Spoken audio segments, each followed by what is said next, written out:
Good evening.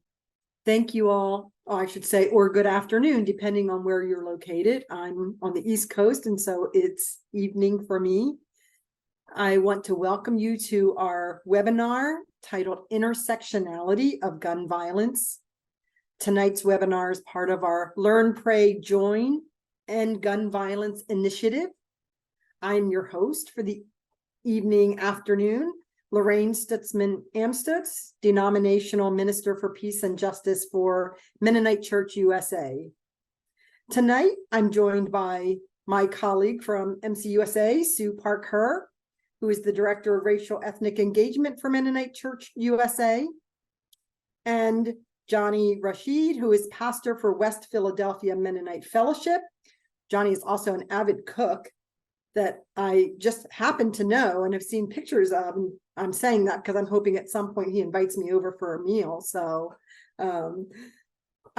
Katie Mize, who is the pastor of children, youth, and young adults at Waterford Mennonite Church in Goshen, Indiana. And John Eric Mize, who is a field associate for Anabaptist Disabilities Network. So welcome to each of you and thank you for joining us. Just some logistical information. Tonight's gathering is in webinar format, so all attendees are muted and the chat's disabled. We will, however, be posting some links in the chat for your information. We do welcome questions that you may have as you listen to our panelists, and we'll try and get to as many of those as we can. So please feel free to use the Q&A feature that's at the bottom of your screen. And only the panelists will be able to see your questions. And again, thanks for those who have already submitted questions for our panelists ahead of time. We have tried to incorporate them here as well. If you need Spanish interpretation, you can click the globe icon at the bottom of your screen. I also want to note that tonight we will be talking about the impact of gun violence on different communities, as well as discussing mental health impacts, including suicide, and how congregations can respond to those at risk and their family and friends. So I just want to provide the above as a content warning, given the potentially distressing discussion, so that each of you can make an informed choice about staying on if the discussion feels difficult for you. So please join me in a word of prayer for our time together. Our God, tonight, today, we come together to talk about a topic that continues to be heavy on our hearts, heavy on our world, as we think about violence that continues to be perpetrated. While we know our prayers are significant, we also know that we need to build a proactive movement to bear witness to the gun violence that is pervasive in our communities. Let us find proactive ways to affirm our call to peace. Provide us with strength to work together to protect the vulnerable, to ensure the safety of all. We ask for your guidance in the pursuit of laws and policies that provide that safety. May your love and compassion touch the hearts of those who choose violence. We pray for comfort for those who suffer from the consequences of gun violence and pray for courage to be agents of change within our communities. Amen. So we'll start this evening with the questions that we have, and panelists will respond to those, and maybe not everyone will respond to every question, but I will leave that up to you. So the first question is, how have you experienced the impact of gun violence in your communities? I'm going to start with Johnny.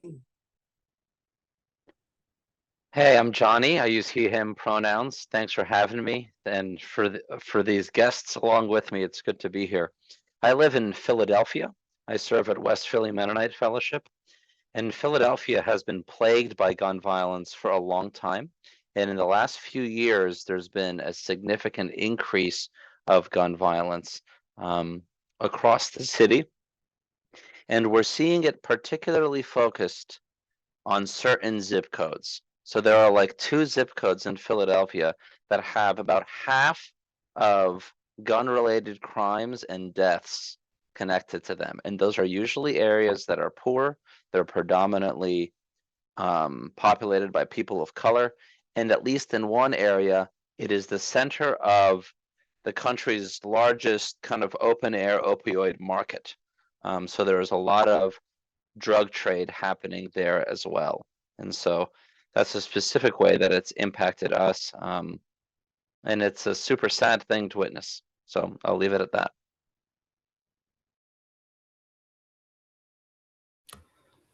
Thanks for sharing, Johnny. I'm John Eric. I'm a representative of Anabaptist Disabilities Network, and also I'm a licensed clinical social worker. I work with clients individually and in groups, addressing some of these traumas that are results of impacts of gun violence.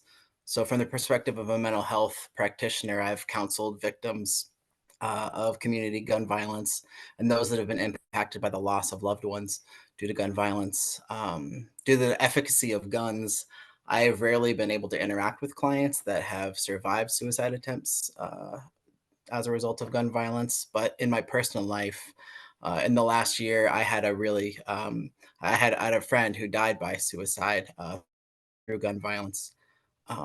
It was really tragic.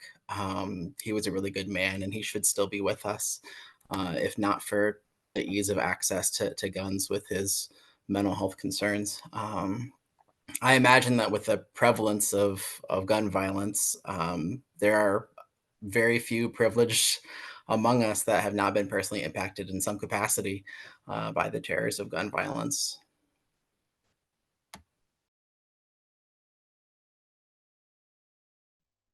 Hi, I'm Katie Mize, and I work with youth, children, young adults, and families at Waterford Mennonite Church in Goshen, Indiana. And so how we have experienced gun violence with youth and children is sort of the perspective I want to bring. John Eric is my husband, and he shared about our friend who died by suicide last year. We were shocked when we heard the news of our friend who died. He died in the parking lot of the middle school. Students heard the gunshots and found him, and the entire school went on lockdown for the day. The Sunday after the shooting, I spoke with the student, one of the students who attended the school. As his youth pastor, I wanted to check in on him. I asked if he was okay, how he was processing the event. The student wasn't really ready to talk about it, and that's okay. We went to worship, and his brother stopped me after worship, wanting to process how he experienced that day as a high school student, hearing that there was a shooter at the middle school. He said he felt alone with his anger about guns and violence, terrified that his brother might not be okay, and said in his rural school, everyone around him feels differently than he does. And he didn't know what to do with his anger and his fear. So gun violence is regularly coming up in conversations with children and youth. They're afraid to go to school, and they push it out of their minds to get through the day. But the reality is that it's always there in the background.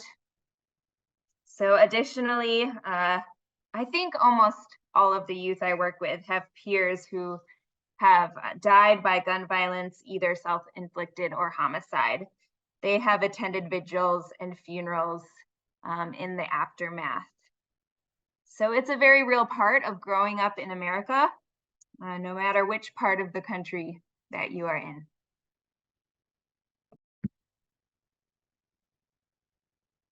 Katie, as a mom as well of a teenager, I resonate with so much of what you said. I have many stories of how it has affected my community and my life, and I just will share 2 of them.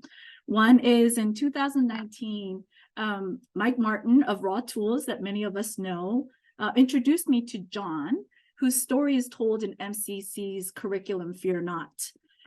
John shared about inheriting a rifle, a war trophy that his father received from serving in the Korean War. And he wrestled with inheriting a gun, and he didn't know what to do with it. And so what Mike did was to connect me, who's Korean American, not knowing maybe that my father was 17 years old when he served in the Korean War, and since then had suffered from PTSD all of his life. And the impact, the generational trauma and its impact was profound in my life. And so we just sat together and we had talked about these deeper questions of what have we inherited? And what do we do with these intergenerational stories of historic trauma?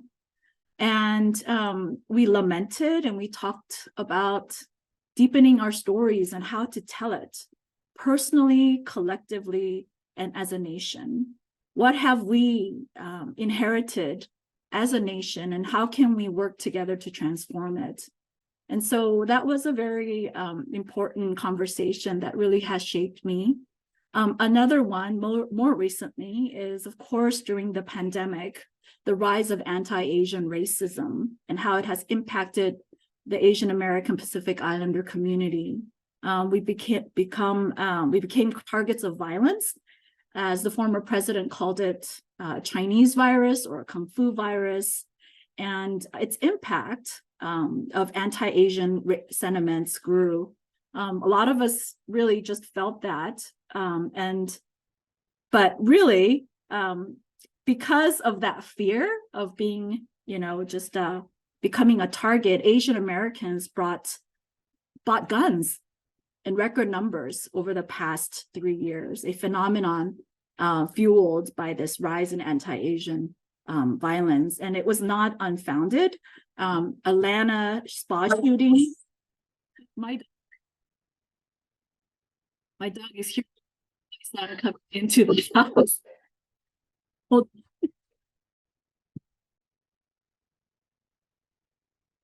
this is what happens when we do things live, right?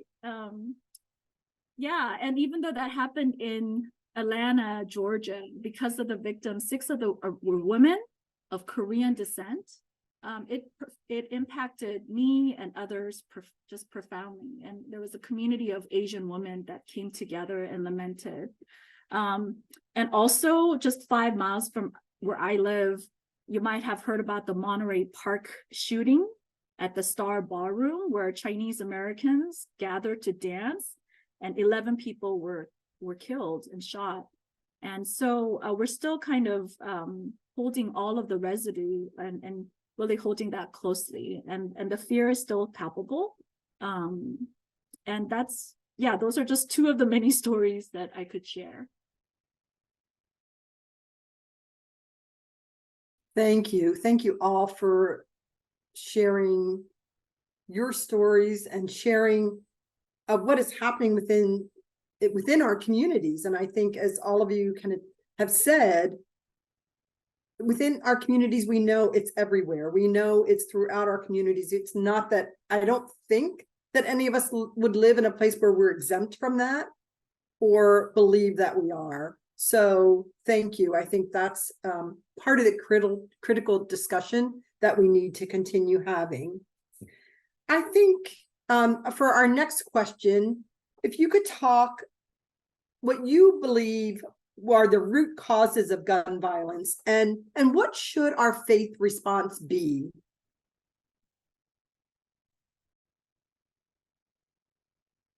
And Johnny, I'm going to start with you again.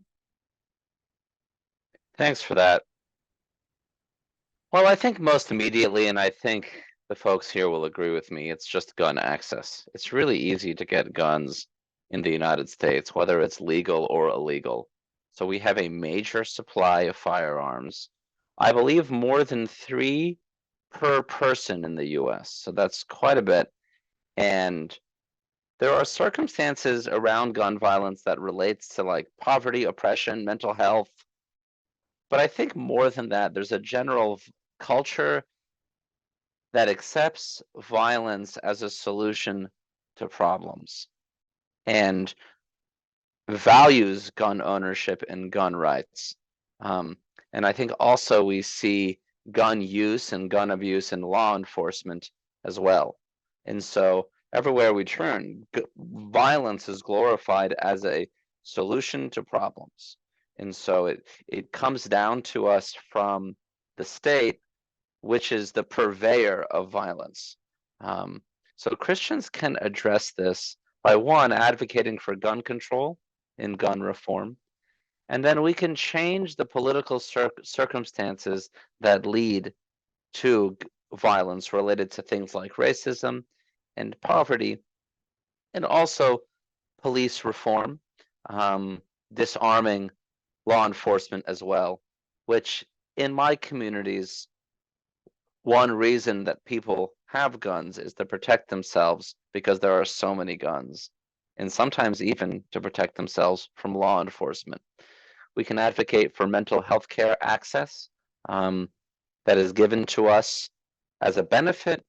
And I think also churches, if they can afford it, can subsidize mental health care access for people as well. And I think as a pastor, I want to continue to preach a nonviolent gospel in an effort to change how we think about the world, change our worldview, and combat this foregone conclusion that we have that violence is an efficacious way to protect ourselves and to just live in the world. You know, it's not lost on me that certain acts of violence are praised and certain acts of violence are condemned. But from my perspective, we need a whole different way of imagining how to keep our communities safe and how to keep one another safe.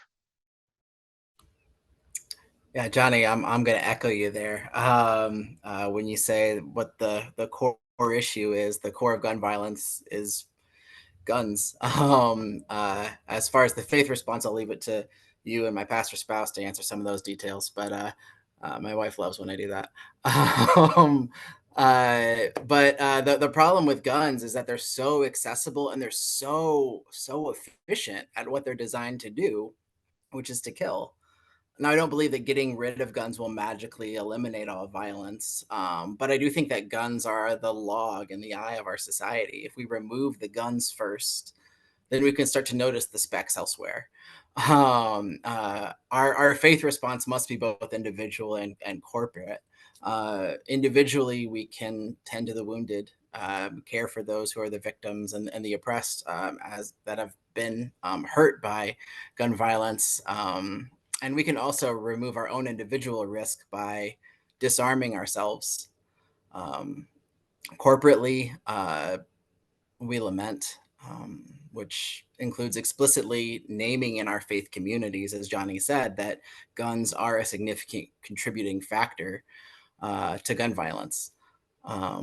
We advocate for change, and we live into our belief that living peacefully really is the better way.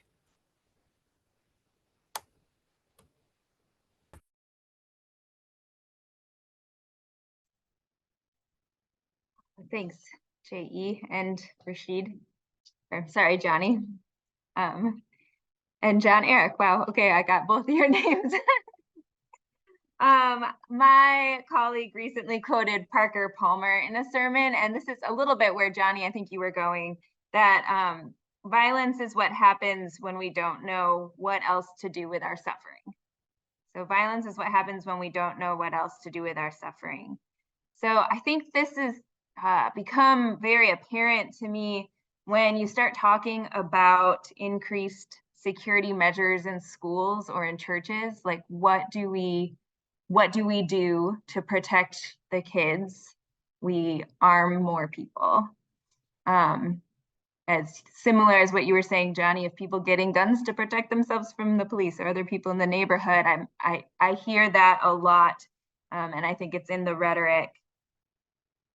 When you drop off your child at school, and if you're an active shooter, that is a level of suffering for a parent, and a faith response is going to have to give room to grief and fear and anger that we are facing day in and day out.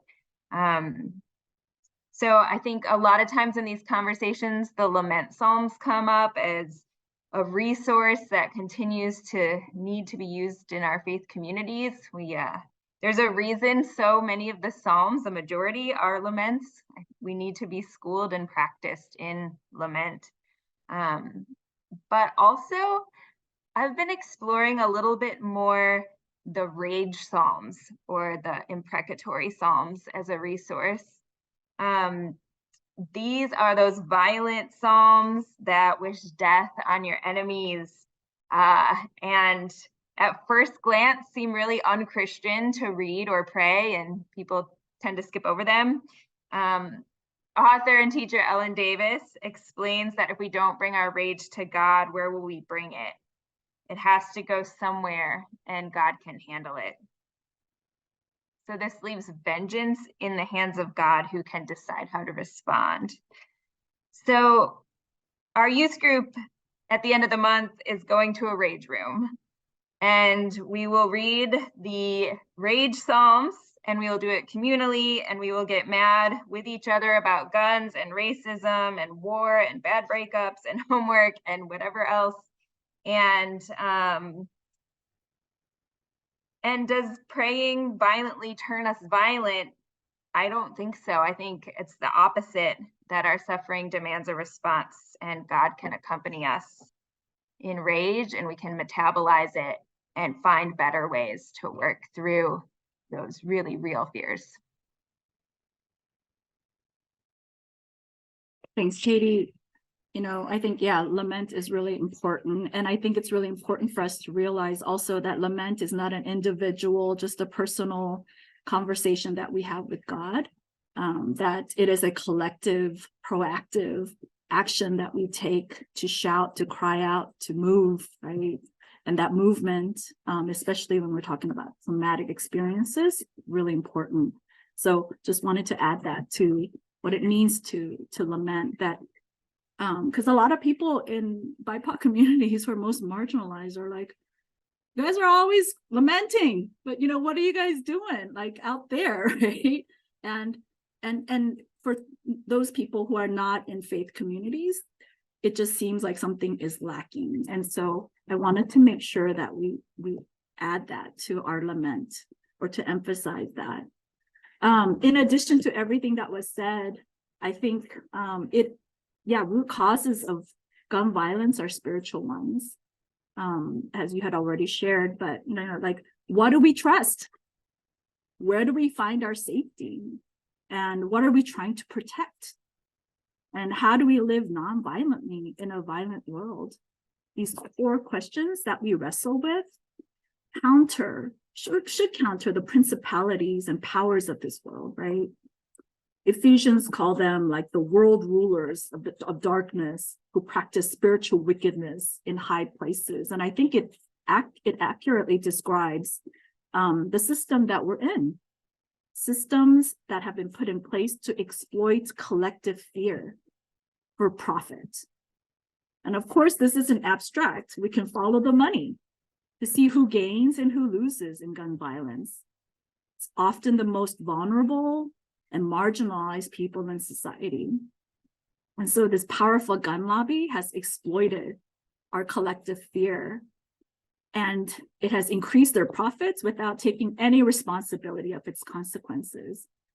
And that's a ginormous, it's a Goliath kind of take on that we're trying to do. And it's really hard, but I think we need to name those things. And I think especially our faith communities rooted in Anabaptism have something to offer, theology and practice of nonviolence in violent systems.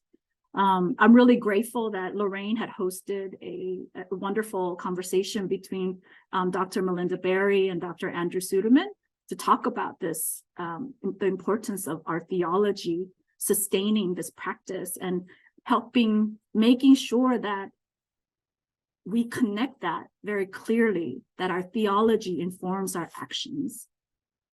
So then as pastor like me, right, and like Katie, we need to practice and help people practice embodying and responding to fear with love, transforming swords into plowshares. What does that mean in our communities? Offering radical hospitality like Abigail in situations where violence escalates. So these are not just doctrines, but how do we practice this in daily life? I think churches are unique spaces where we can still have outsiders come in seeking a place of belonging. And I think that's a crucial element that we have that a lot of, community-based interventions might not have, right? And I think that is something that I really wanted to make sure that we understand, that churches can play a role if we step into it in a prophetic role. So yeah, I'll leave it there. Thank you all for those responses. I so appreciate the conversation that talks about the significance of intersectionality when we talk about this issue, because it's not in a vacuum. So that we have to include in our conversation. We're talking about mental health. We talk about racism. We talk about white supremacy culture. We talk about racism and patriarchy and poverty, because this all matters in this conversation. So I really appreciate how each of you have talked about that.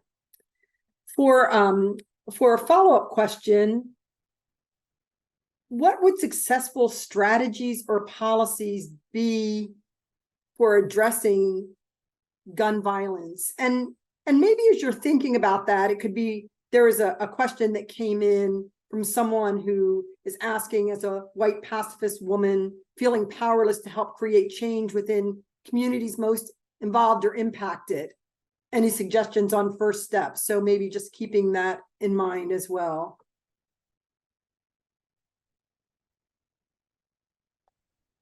There is a lot of reasonable bills in Congress that limit gun access. So we can talk about things like assault rifle bans, which could prevent mass shootings. We can talk about ending straw purchases in urban areas. There's a lot of effort to change laws from a distribution aspect, and that's key. We tackle where the guns are coming from, because again, we started with saying, why is gun violence such a problem? It's because we have too many guns. And so we have to stop the guns from coming in and being sold and being distributed. That is different from enforcing laws on individuals who possess guns illegally. If we simply increase law enforcement against people who have guns illegally, we will enter into a cycle of targeting minorities in an unfair way. So we have to target manufacturing and distribution. And we also have to ask ourselves, why have these gun control laws failed? Why haven't they become law? We all know there was a terrible mass shooting in Maine last week. And the member of Congress from that town, his name is Jared Golden, said, because of the false confidence that our community was above this and that we could be in full control, among many other misjudgments, I have opposed efforts to ban deadly weapons of war like the assault weapons used to carry out this crime. The time has come now for me to take responsibility for this failure, which is why I call now on the United States Congress to ban assault rifles like the one used by this person. It took the violence coming home to him for him to change his mind. That is an entirely unfeasible way to change laws, because too many people will die. And so it's painful to hear that you could have done something to stop it, and it took until it impacted your community. And Sue already addressed this. There are powerful forces that lobby Congress to keep laws the way they are. And so the power of the NRA in particular is noteworthy here. And in fact, a way to address that is through campaign finance reform. in overturning Citizens United, because there are significant interests that influence lawmakers who otherwise aren't influenced unless they're personally impacted by it. And so we address the gun lobby, gun manufacturers first, before we make laws that punish individuals, which can exacerbate social inequity. So I think that's the first thing we do. And then also in our communities, we have to address mental health, especially among youth, as a growing crisis. We need to take it seriously. Healthcare is very challenging to get in the US, and it's very expensive. And often, even when you get it, your insurance doesn't cover mental health care. And so we need a whole way of thinking about holistic care that helps people and vulnerable people in that to care for them and prevent instances of gun violence. So those are some of my thoughts about that. Yeah, I mean, it's not like we don't know what the solutions are. The solutions are out there. We've just been unwilling to try them. I think it was G.K. Chesterton that once said, "The Christian ideal has not been tried and left wanting, but it has been found difficult and left untried." And so we've just been unwilling to try some of the things that are out there. There's good clinical research that shows what is effective in reducing gun violence. The CDC has, you can look it up on the CDC website. They list a whole list of evidence-based policies that do work, that have been shown to work. Implementing permit to purchase laws in which gun ownership is treated similarly to having a driver's license. So potential gun owners might be required to take safety tests or maintain in good legal standing in order to purchase and retain firearms. There's red flag laws, which are laws that restrict the purchasing of firearms or the temporary seizure of firearms for those that have domestic violence protection orders or propose an extreme risk of harm to themselves or others. There are community violence intervention programs that are out there that provide basic need resources for those who are at the highest risk of being victims or perpetrators of violence. These have been implemented in churches and community organizations in partnership with hospitals and police departments. There are child access prevention laws and mandating safe firearm storage for households with people under the age of 18. There's also the repealing of stand your ground laws, which escalate violence and risk of violence by validating the use of guns when others are perceived as a threat. And that does tend to target more minorities and people of color. So these are things that we know that work. There's evidence to show that they work, but we've just been unwilling to try them.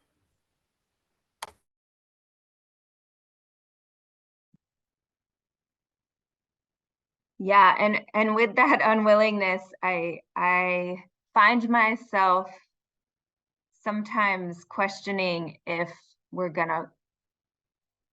we will find a lot of solutions from government and politics.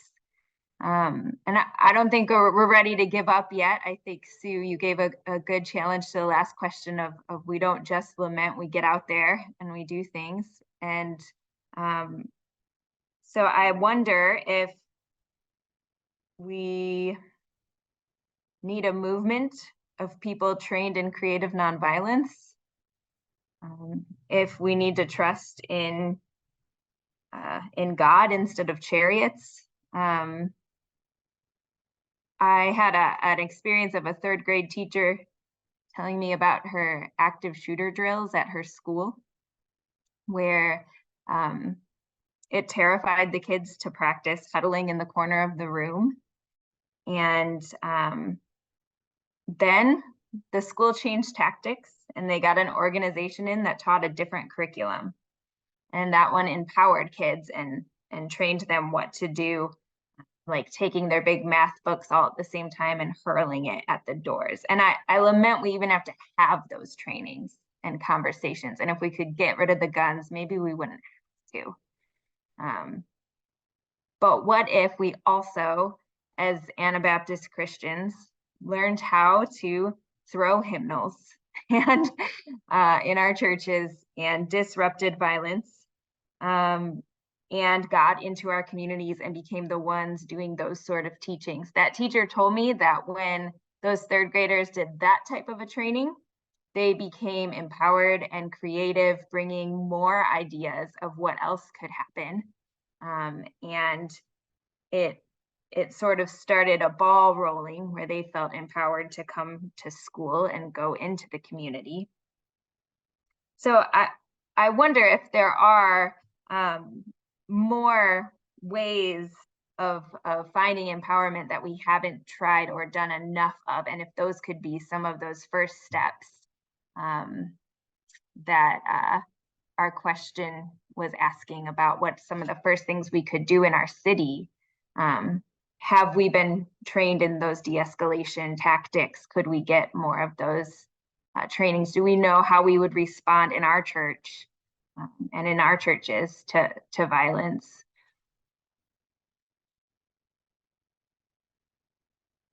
Yeah, this was really, really hard to answer for me. You know, like when Sandy Hook happened, 2012, people, that was already 11 years ago. I remember having a conversation with my husband and said, if this doesn't bring reform, we don't know what will. This was a middle-class town, predominantly of the dominant group.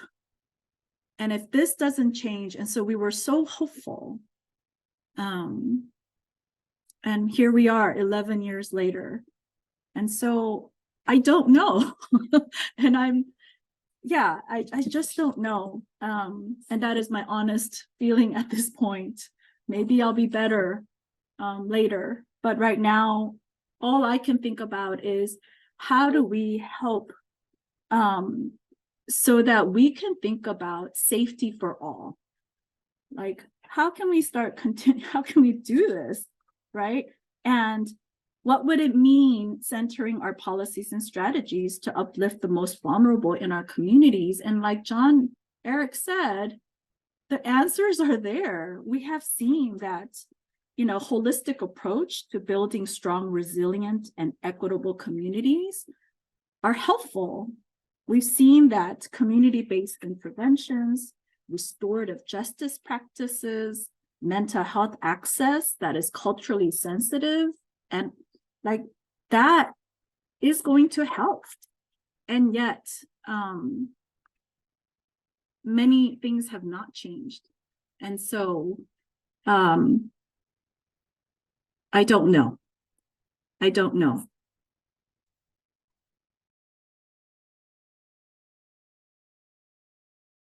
Thank you, all of you, for those responses. And I think, Sue, you're correct. I think there, you know, and we'll talk about that maybe more at the end. Where's our hope? Because with each time it happens, I think we have this hope that this surely has to be the last time. This can't continue to happen, and yet we know that it's not if, it's when and where.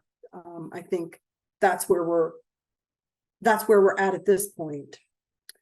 So I want to change the conversation just a little bit. When we talk about, because one of the things we wanted to talk about in terms of was mental health, and we know there's connection between gun violence and suicide. And so how does the accessibility of guns contribute to the prevalence of suicide? And what measures can we take to reduce the rise when we know that that is correct?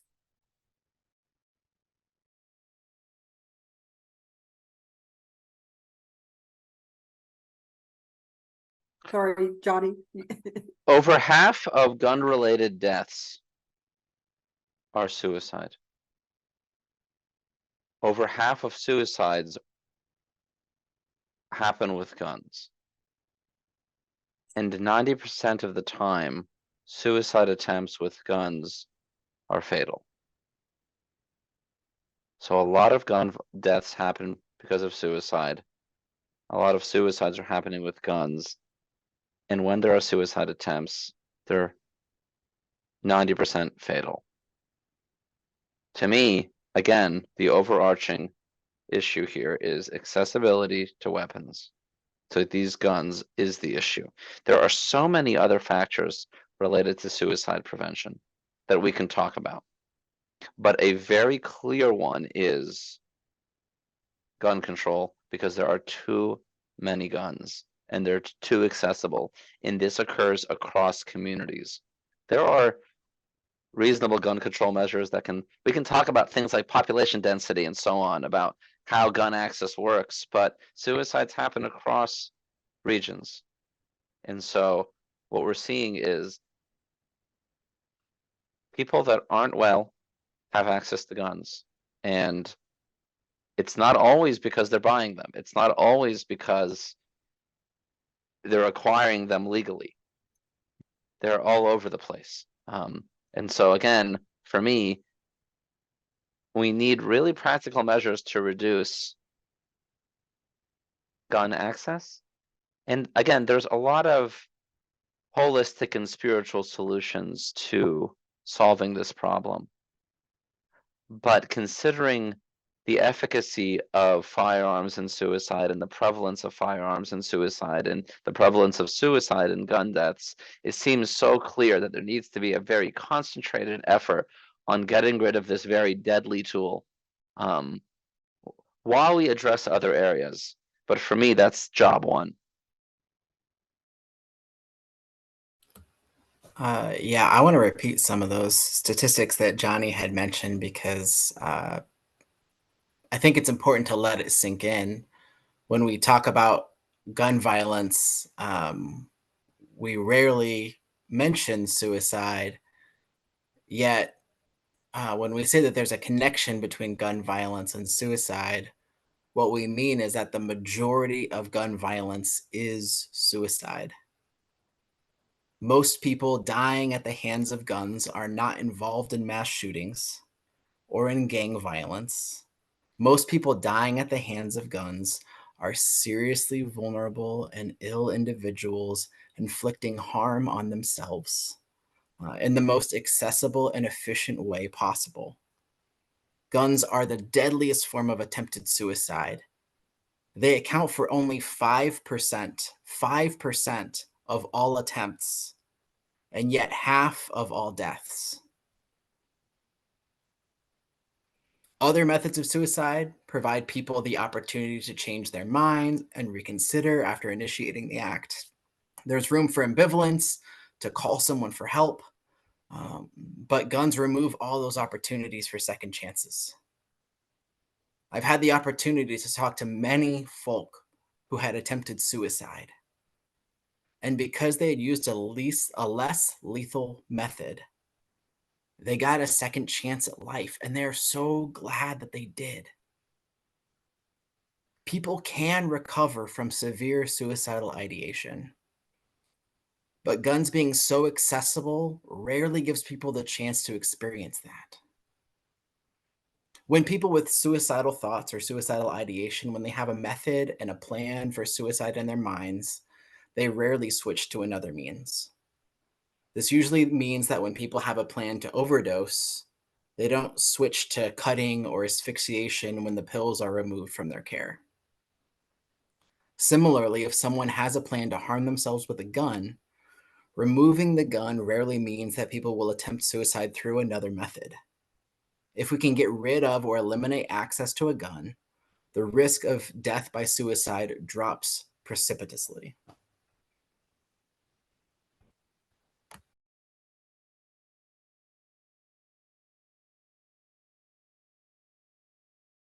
I just echo what's been said, and I don't think I have anything else to add.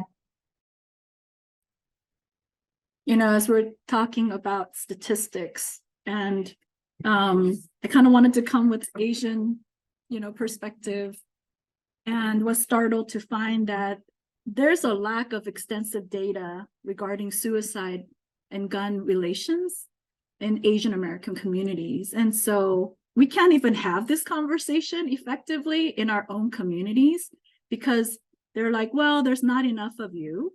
And this happens so many times. And so I think that's why I don't really have a lot of comments. And that is telling that we can't be involved in some of these conversations because there's no adequate data to even be part of the conversation.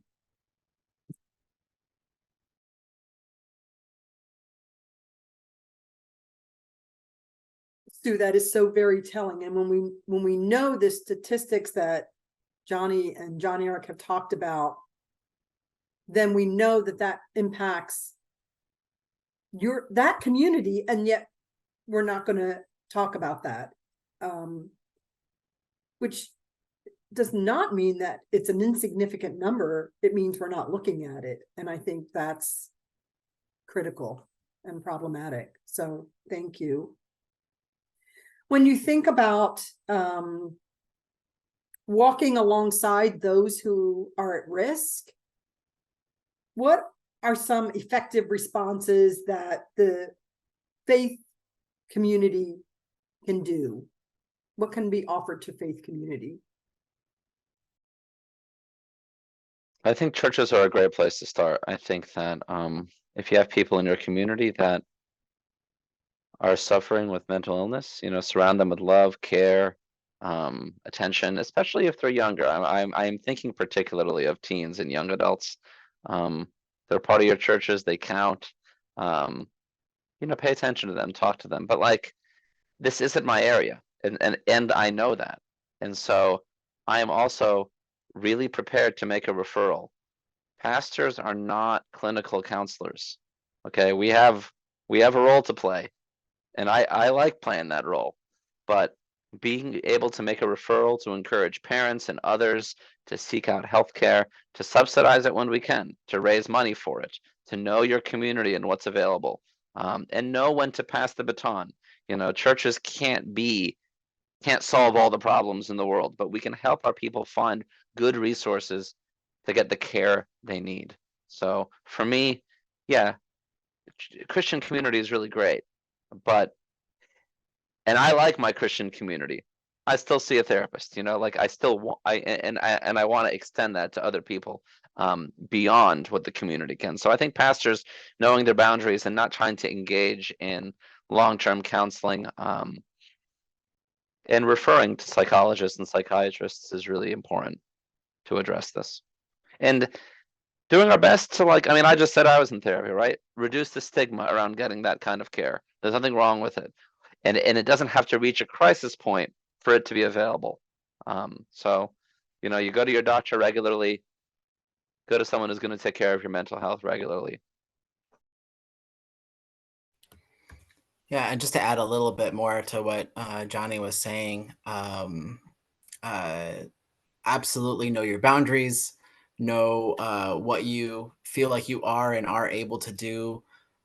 Knowing that sometimes that line is blurry, I would recommend people to find some trainings. There are some trainings that are designed and available for lay folk in the community. So people who don't have, a master's in counseling or social work degree, that they can learn some skills to know how to see some warning signs, how to talk to people, how to make those referrals, because it's not always crystal clear or natural to know how to make a referral or who to refer to. And so there are programs like Assist, and I believe we've got the links in there, Assist and QPR. These are suicide prevention training programs that faith communities across the country are already hosting and providing these training opportunities for those in their church communities. I would strongly recommend churches to start utilizing that resource that's available.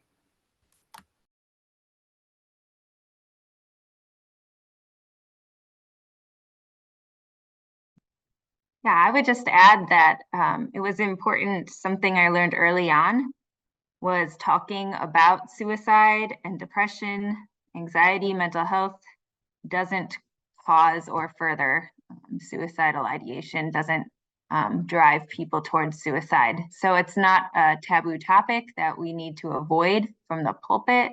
It's not something we need to avoid in conversation, and just to learn to check on each other continues to be important. And important for our church communities to be able to be vulnerable with each other, and to learn even who in our church communities is thinking about suicide or might even have access to guns. I don't think we can assume that nobody has them.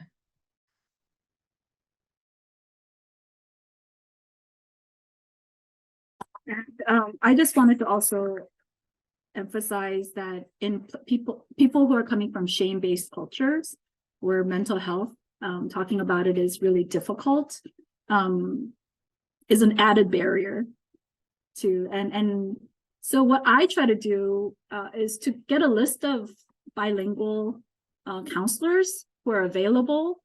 I've been making a list of Asian Americans, Spanish speaking, and then multilingual linguistic group of counselors, and have it kind of ready so that when we see signs, or even like, you know, or they want to find out more about it, but they don't know who to go to that they can trust, that will be culturally sensitive. And so that's one of the things that I would add to the many list of great things that you guys have already shared.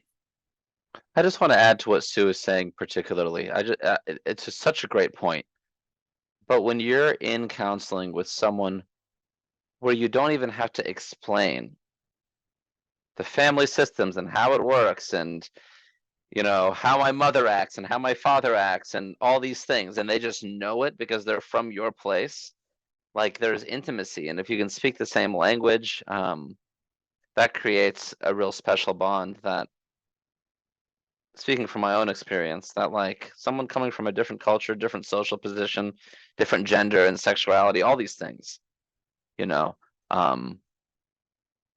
can't really do. So, and while I said that, I just want to emphasize too that considering suicidality among queer people is really important, because they have higher rates of suicidality.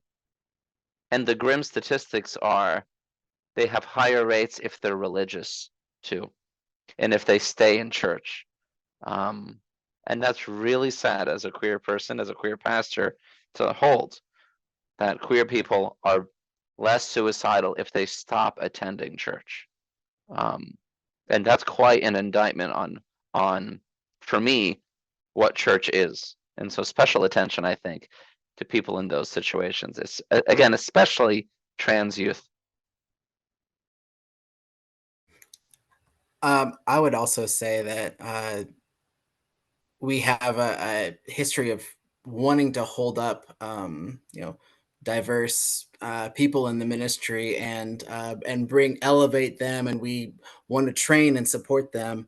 I wonder if we could be doing the same for queer and BIPOC counselors and therapists, because there's such a deficit. There's such a high need for people of diverse perspectives to be therapists, and the majority of therapists are people who can afford master's degrees and who have families that have a history of getting high levels of education, and that often tends to be people who are white, people of privilege,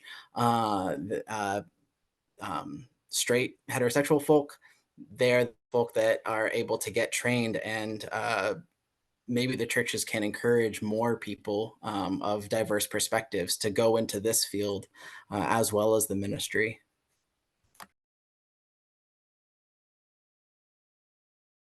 It feels like a heavy conversation when we're talking about the church and the indictment of the church in terms of some of the statistics that Johnny, you especially shared. And it's a reminder that welcoming and belonging are not the same thing, that people may be welcomed, but it doesn't mean they feel like they belong. And I think that's, for us as the church, that's a place where we need to continue that work.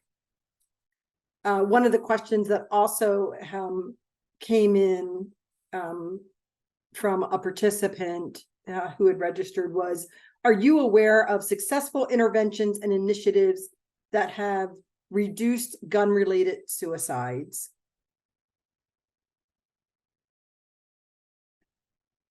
I already addressed this, but accessibility is really key here. That's how suicides are prevented, less gun access.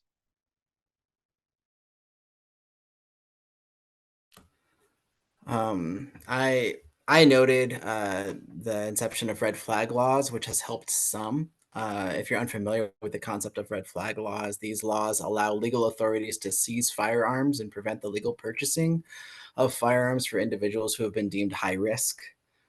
High risk is often characterized by those who are recently hospitalized, who have been reported to have been made credible suicidal or homicidal remarks or gestures. However, there was a recent study in both Connecticut and Indiana that it was estimated that for every 10 to 20 gun seizures, one suicide was prevented, which is not nothing. That does work. However, there are nearly 27,000 deaths by suicide through gun violence every single year. So if we wanted to make this a preventative effort, we would need to seize about 500,000 guns every single year in order to begin to move the needle here. And it's not even happening close to that rate. I heard recently of a judge that had seized 700 guns over the course of about 3 years. And he alone had utilized this law more than 15 other US states combined. So this law isn't really being utilized that much. And when it's not utilized universally, there are lots of issues. The gun violence that recently happened in Maine, the suspect in that case was hospitalized in New York earlier that year and would have been flagged for purchasing a weapon in that state. But he was legally able to purchase assault rifles just a few states away in Maine. Without a consistent federal effort, the impact of these laws is severely limited. However, what we do know that works is increased access to mental health support, providing wraparound services to those at high risk drastically minimizes the potential of suicide, whether by gun or by any other means. Removing a gun decreases the risk, but it does not decrease one's depression. And it doesn't decrease their suicidal ideation. And so we have to use the combination of therapeutic support, medication management, and tools of safety planning so that people can and do find support for reducing suicidality.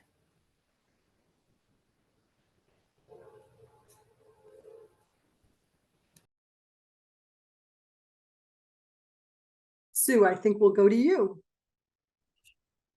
So I know I've been kind of the downer here, but I do want to share good things that here with this response.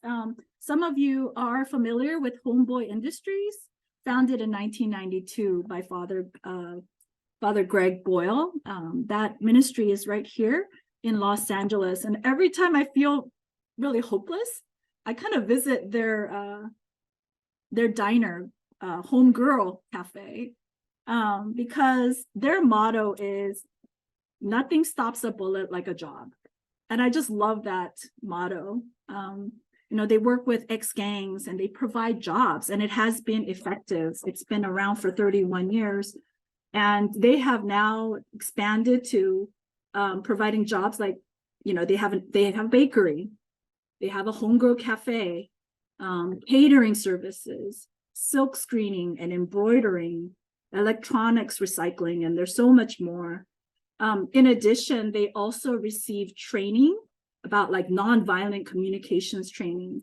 And my husband was one of the trainers there and said that was an unforgettable experience, just being around all these tattooed people, that was so scary in the beginning, and then just realized, they were just such softies.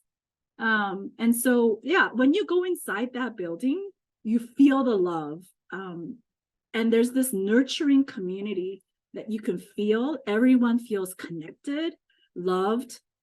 They feel like I could sense their sense of belonging, the hugs that they exchange, the kinship and the togetherness. And I thought, dang, this should be like church, right? Like this is what we want to experience in the church, where we provide helpful resources, and that in doing something together that we find our strengths, our gifts, and each other. And so Homeboy Industries is just a place of hope where I find deep encouragement. things can change.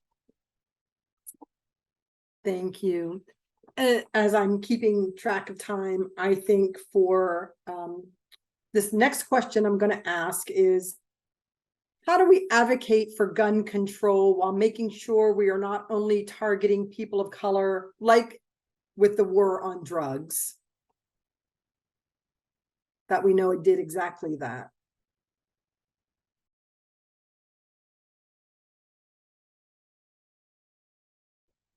I addressed this briefly earlier, and I'll just reiterate again. The key is in addressing distribution and manufacturing and laws, not in enforcement on individuals. And I'm afraid to say that if we target Black and brown kids like we targeted them for drugs, we could actually increase the problem. And I want to be cautious because I do think that violent law enforcement contributes to an epidemic of violence, and how prevalent violence is and is accepted in our communities. So again, starts from the top to me. Address the lobbies, the policymakers, and manufacturers.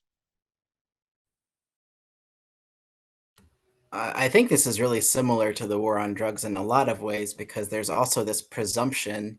There was this presumption in the war on drugs that it was people of color that were using drugs more than white folk. And statistically, that really didn't bear out to be the case. White people were using just as much substances as people of color. And when we look at statistics of gun violence, there's one factor that stands out to be more than even racial dynamics, because we can see with suicide, the people who are highest at risk of that are white, older, and middle-aged men. Those are the ones who are dying at the highest clip of suicidality with gun violence. But when we're talking about gun violence, we're also talking about men. Men primarily use guns for suicide. Women rarely do. It's also exclusively men that engage in mass shootings as well. I think that sometimes we villainize people of color to portray them to be more violent by saying that this is an issue of race, when really this is maybe an issue of gender more at the root.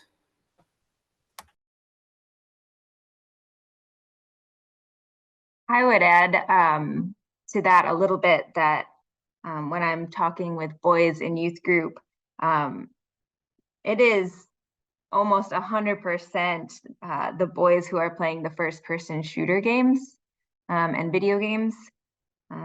Almost none of the girls and non-binary students are talking about those games unless a boy in their life asks them to. So I think there is a targeting of boys that happens in the military. They have been funding those first-person shooter games and targeting 12 to 17-year-old boys. So I would agree to the problem of this being a boys' problem. And but yeah, I don't want to take us too far away from the intersectionality with race also.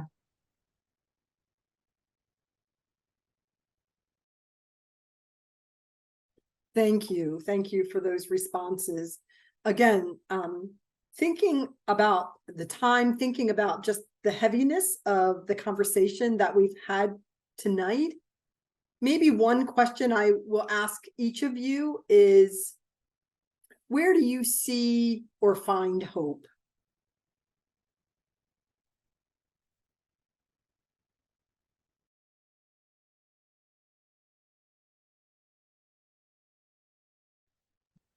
In Philadelphia, we had some action that helped shut down an old gun shop called Colosimo's Gun Shop a long time ago. You probably know the story. And that was people getting together and organizing and doing something to end to close a gun shop that many of the weapons used to kill people in Philadelphia were linked back to because of straw purchases. And I find hope in the power of communities to organize and work together. And I think the Holy Spirit is right there too. You know, when we think about a gridlocked Congress influenced by powerful and wealthy lobbyists, we can feel hopeless. But I really do believe that, you know, lobbyists don't elect politicians. Lobbyists don't necessarily change laws. But if the community can come together and overcome what divides us and be united about stopping gun violence, we can do a lot together. And we see action in that way. So as much despair and pain as I feel, which I want to continue to be sensitive to. I don't want to numb myself to the pain that's around me. I still believe that we can organize together. And I think the power, even against such a scourge as gun violence and the interests that continue to purvey it, I think we're stronger than that. And that's where I find hope. Johnny, I just wanted to say that I was part of that Heeding God's Call meeting. That's right. in 2008 to walk to that gun shop, and they closed it. It was. That's right. It's still inspiring to me to know that that happened. So it's wonderful that you bring that story up, because yeah, I think it was that movement. I mean, and people saying no more. And even if it was one gun shop, but it was significant. So Absolutely. thank you for that hope.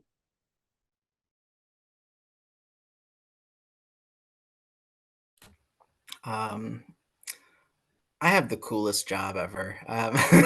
I get to be a therapist with folk, and I get to see people experiencing healing every day. And so the thing that gives me hope are my clients, and the clients that the people who take the risk of coming to get help, coming to get support, seeking mental health care, because when people do that, they can and do get better.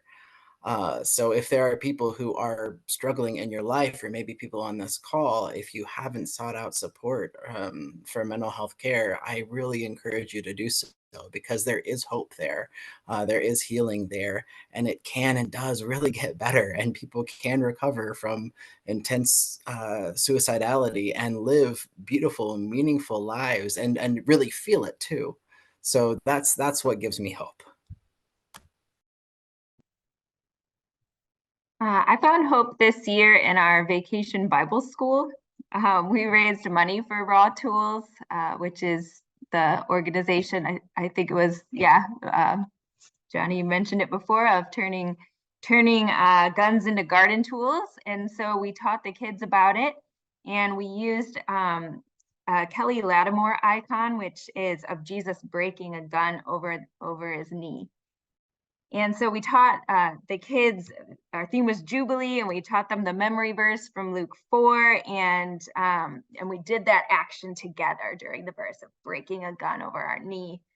And one of the children, after getting super excited, the year of Jubilee, just broke out in this this spontaneous praise, saying, "These are the best words to say. Jubilee is my favorite holiday. It's even better than Halloween." And on Sunday, we shared with the congregation about the Bible school. And the adults repeatedly shared how good it felt to engage with the reality of gun violence in church. And I think we want to protect the innocence of children, but they're already playing guns at 2 and 3 years old, and they are dealing with the reality. And so as a church, I think going there, even with kids, is important, and brought me some hope this year.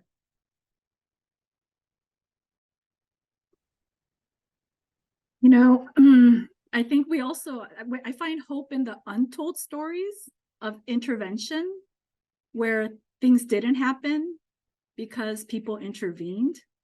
I want to hear more of those stories where somebody reached out to someone who was going that way, right? And there's stories of these kinds of acts of kindness that deterred, or they saw the danger signs, and like the teachers have ignored it, the counselors, everyone had ignored it, but they were persistent, and they went to everyone and told them, I saw this note, I saw these signs, and like these young people intervening when sometimes the adults don't see it.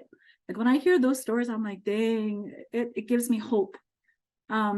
It's tragic, and it feels overwhelming when we see such acts of violence, but we don't always see the stories of intervention. And so those untold stories, when they are shared quietly, that gives me hope. And I think for me, I just go back to scripture, right? I know that's a very preachy thing to say, but I go back to Isaiah 58 and our call to be repairers of the breach, restorer of streets to live in. And I think regaining kind of where am I supposed to be? What am I supposed to do at this point? I just go back to scripture to kind of be reminded, your ancient ruins shall be rebuilt. You shall raise up a foundation of many generations. You shall be called the repairers of the breach, restorer of streets to live in. And that gives me again, when I fall, I get up again, being reminded that we need the long arc of vision of justice, and trust that God will prevail. Thank you. Thank you for those words of hope. And thank you to each of you, really, for this discussion on this very difficult topic. And I want to encourage those of you who are participating to visit our Learn, Pray, Join page for resources on ending gun violence. And if you have additional resources or questions, feel free to email me as we continue to add them to this page as we move forward. We will also be putting this webinar up on our webpage as well. So again, thank you to each of our panelists for engaging in this conversation. And I wish you all a wonderful evening or afternoon, whatever you're heading into, and take care.